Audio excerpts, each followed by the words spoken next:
Engineer साहब, आपकी बातों का मैं जवाब दूं उससे पहले मुझे ये बताएं कि ये आपके सीने पे पाकिस्तान का परचम किसने लगा दिया? सारी जिंदगी आप कैमरे के सामने रहे, कभी हमने परचम नहीं था देखा।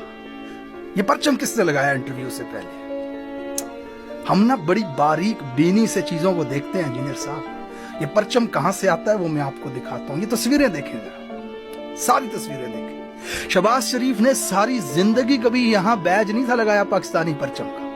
जिस दिन उन्हें वजीर आजम का कलमदान दिया गया, साथ ये परचम भी दिया गया सीने पे लगाओ। काकड़ साहब कभी नहीं लगाया। वजीर आजम का कलमदान लेते हुए उन्होंने साथ में ये बैज भी ले लिया लगाने के लिए।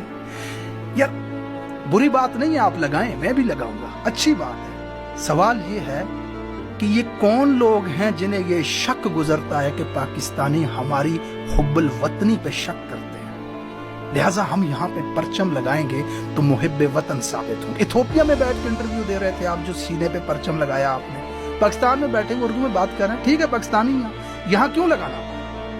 इमरान खान क्यों नहीं लगाते? कायद आज़म क्यों नहीं थे लगाते? अल्लामा इकबाल क्यों नहीं थे लगाते? सर सैयद अहमद लियाकत अली खान जितने बड़े क्यों नहीं थे लगाते? क्यों नहीं लगा रहे? क्यों ये झंडा लगा करके लोगों को बताने की कोशिश की जाती है कि मैं मुहिब्बे वतन हूं? अब आता हूं आपकी बातों की। आपने कहा अरशद शरीफ लोगों की पगड़ियां उछालते। अरशद शरीफ साहब ने जो अपने जमाने में घुल खिलाए हैं, वो उनको जब वो ARY पे बैठ के दूसरे लोगों की पगड़ियां उछालते थे, उस वक्त उनको साफ नहीं याद आती। आज उन सबके साथ क्या हो रहा है? इमरान रियाज, हकीकत टीवी, ये लोग क्या करते रहे? आप ही नहीं साथ। मोहित पीरजादा ने तो खुद मतीउल्लाह खान को हाईकोर्ट के अंदर कहा कि हम लोग इनके आलाकार बने रहे, तो भुगतो ना सजा। तुमने तो लोगों की पगड़ियां उछाली थी ना, तो आज तुम फिर ये मुकदमा वो तुम्हारे साथ हुआ।